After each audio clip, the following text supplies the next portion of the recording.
Hello, welcome to Classic Rewind. My name is Harry. I kind of figured I'd do a little quick video on straightening out my gaps around the trim that's here. Now, if you're going to keep it chrome, I don't recommend you doing this unless you have a place to get it re-chromed, because it's going to take some heating up and bending the light trim on the molding here, so you're going to lose the chrome on it.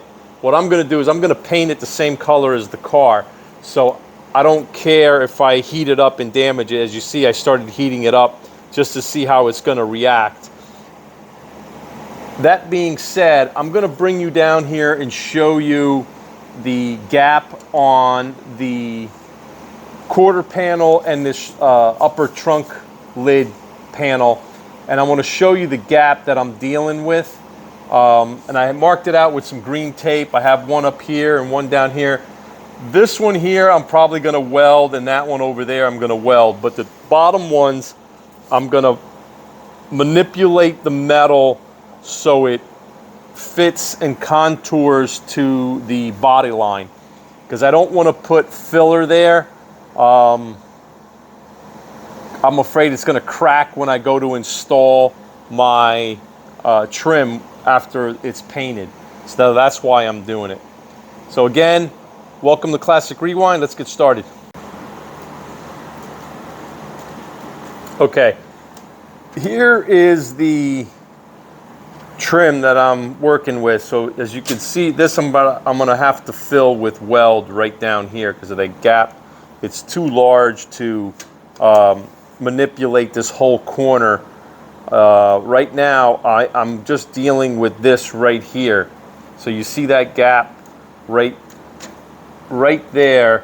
It's actually pretty big. Let me put the other piece up next to it so you could really see. Okay, and this is what it looks like up here. So when you put that together, you have this. I'm doing this with one hand. You have the gap right there. So that looks good all the way across, okay? And then what you see here is there's a gap right where my finger is. And that actually looks like a shadow. Yeah, that's a shadow right there. But there's the big gap. And when I say big, it's only like a 1/16 of an inch. Just enough to put putty in there, body filler, and I'm afraid it's gonna crack, because when this comes down here and you push it up against there like that, it closes it up, but I'm afraid that it's going to put so much tension around this corner with body filler, eventually it's going to crack, and I don't want it to do that. So I am going to take a piece of metal and I'm going to show you what to do. I'm going to heat it up and form it. So here's the metal that I'm going to do, and I'm going to cut the radius out of there just to bring it down, and I'm going to match that radius perfectly, and I'm going to show you exactly what it's going to look like. I already scribed it, and I'm going to do it over here.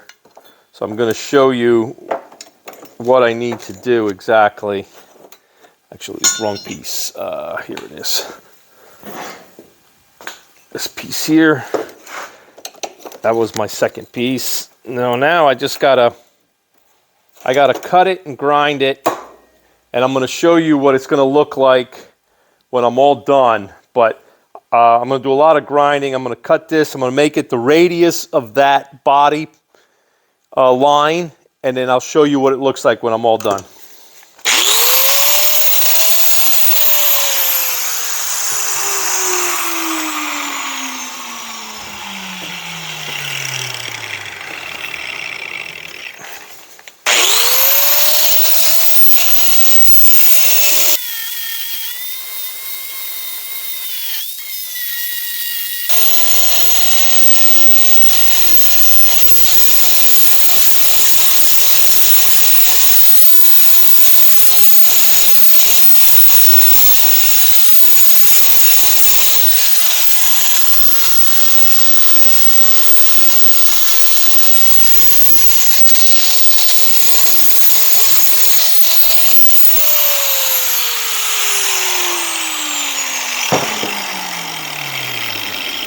Okay, I'm all done with that.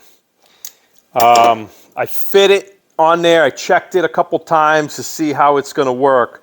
So what I'm going to do now is I'm going to put a little mark and show you what you need to do.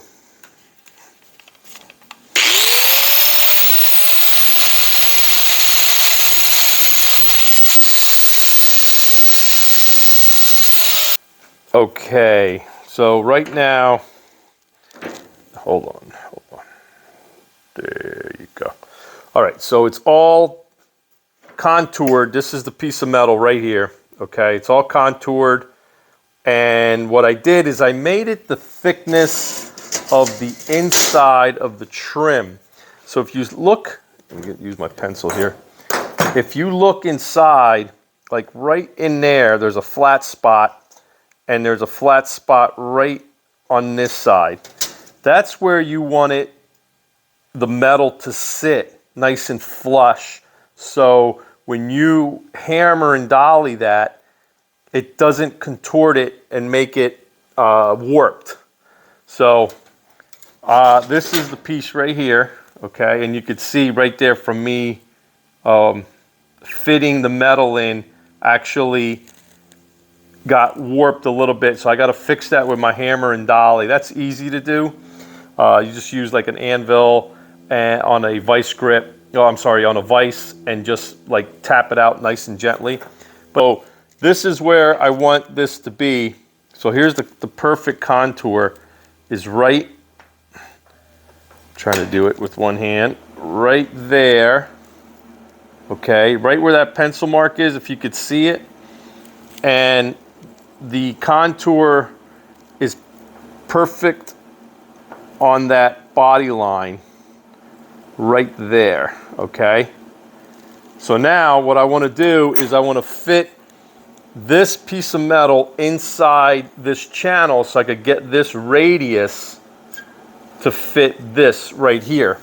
So this I'm not really worried about because that could get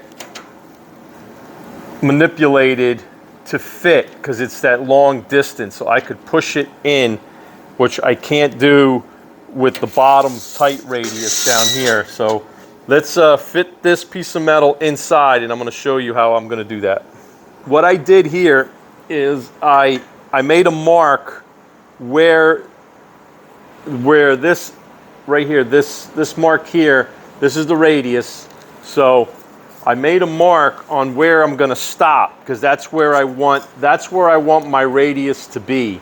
Okay? So when this fits inside like this, I could hammer and dolly that and it'll fit perfectly. So that's my stopping point, okay? And it's a little longer than where I heated it up. So if you could see there where I heated it up, it actually goes a little bit longer, but this is the profile I want. So let me line it up on edge to show you. So there and there. So there's my profile. As you could see that, I'm going to raise it up. Let me raise the other piece up. So it's almost perfect, as you can see. So I'm going to hammer and dolly this so I could get this to fit properly. And like I said, if you want your trim to fit properly and you're willing to re-chrome the trim, then I suggest you heat it up. Clamp it, heat it up, and that way you could hammer and dolly it so it matches this radius. If you don't do that, if you do heat it up, you're going to ruin the chrome plating. So you can see there how the heat actually ruined it. But if you're going to hammer and dolly it anyway, you might do it without heat, but I have always done this with heat, so to match the paint of the car. So that's the only reason why I'm doing this. So what I'm going to do now is I'm going to clamp it with a pair of vice grips. I'm going to show you, and I'm going to start using the hammer and dolly. I have the metal clamped right here, and what I'm going to do now is I'm going to heat it up a little bit, and I'm going to hammer and dolly this edge. So it's sticking up a little bit over here, but that's not a problem. I just want that that radius around this metal. So let me heat it up, and what I'm going to show you how to do it. It's not that much heat, because don't forget, it's super thin, so you don't really want to ruin it. So here we go.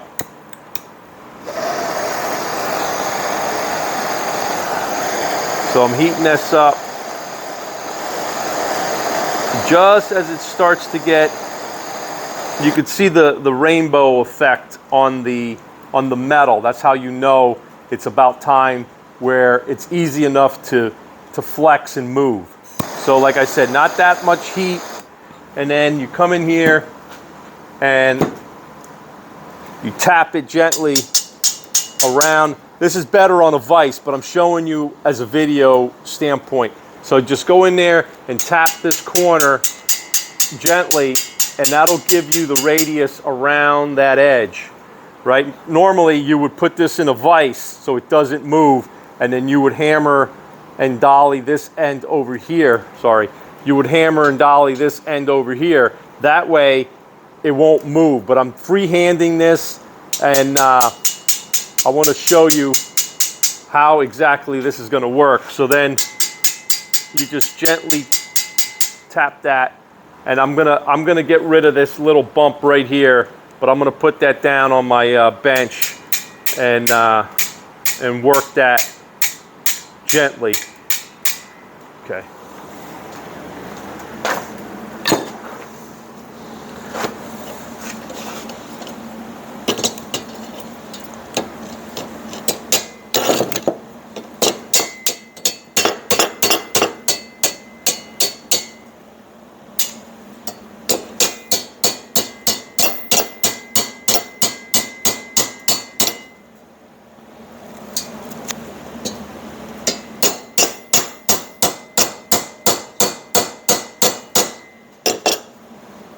Okay, now I'm going to bend it a little more.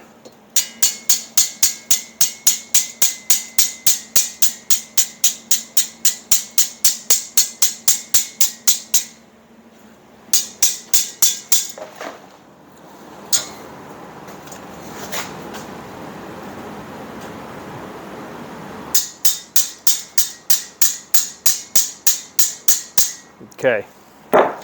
Now,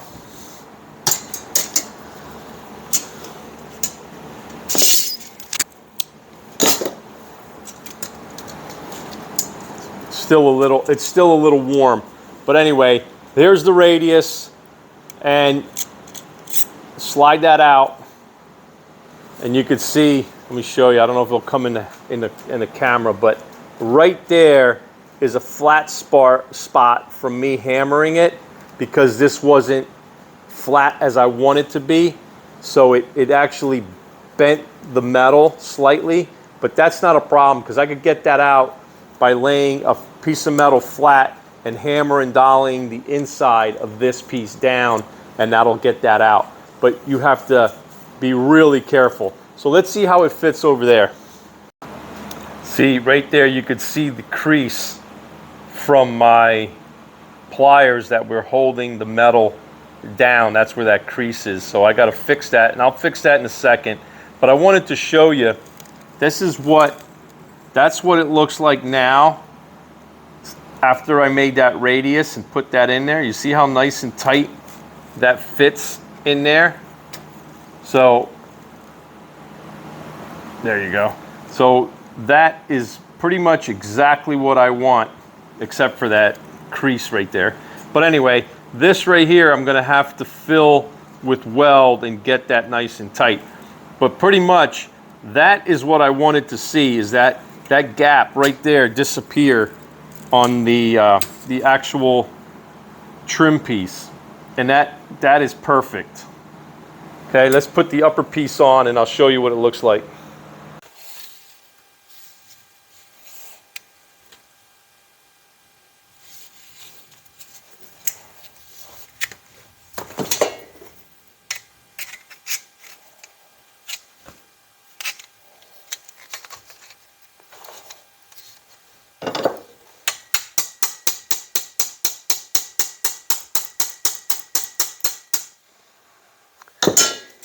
Okay, so now all I have to do is put this together and show you exactly how this looks. Okay.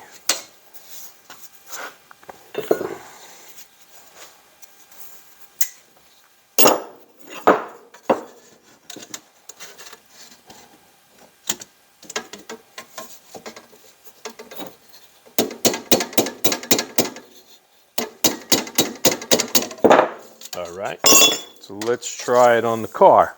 So anyway, this is what it looks like together, okay? Right there, that's what it looks like together. And you can see I have that little dimple right there.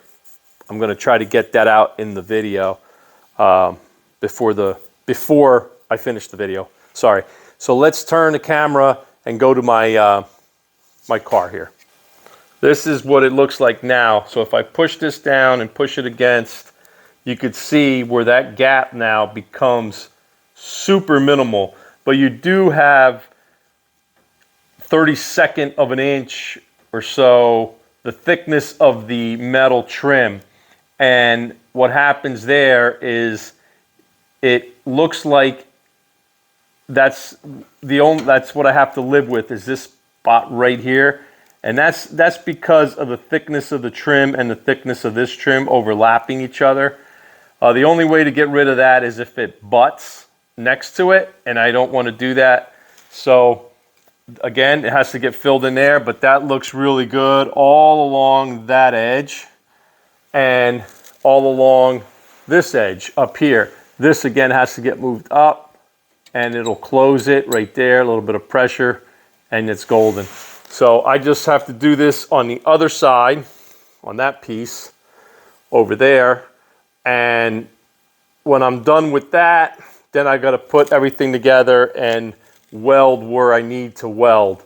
So I just want to show you it can be done. I'm going to polish this real quick and see how it looks when I'm done. Be right back.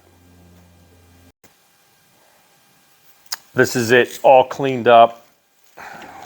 Don't forget, I got this metal hot, so it changed the color of the metal. So that's what it looks like. That's the finished product there. So that being said, when everything is touching nice and neat, that's the only gap you have is right there. So what I'm going to do when it's ready to paint, I'm going to sand this smooth, so if there's any rubbing, it doesn't chip the paint right here. But other than that, I mean, that's what I really wanted it to do, to get rid of that big gap. And that's basically nothing now. That could get filled in with some body filler on the top, and that'll clean up that edge. But I do have to fill this right here with weld. I hope you like this video. Hope you learned something from it. Like I said, it's a meticulous kind of situation right here to get everything to fill in properly. So I don't want to make this video too long, because this does take a lot of time and effort to do this. But again, if you are going to paint your trim, that's the new thing going now, is painting the trim around the window so it matches the color of the car. Just be aware that you still will see all the dents and the little dings in the trim when you do it. So you could get them out. You just got to use a little, like an Advil, and just get some precise tools and just tap it out gently with maybe a piece of plastic on the vise or your Advil that you have. So just be aware that you can get them out. It just takes a lot of time, and then you could polish them if you do keep it chrome. If you like this video and you learned something, please slam that like button. It actually helps with the algorithms. And again, my name's Harry. This is Classic Rewind. I'm building the GTO from ground up. Please like, share, and subscribe.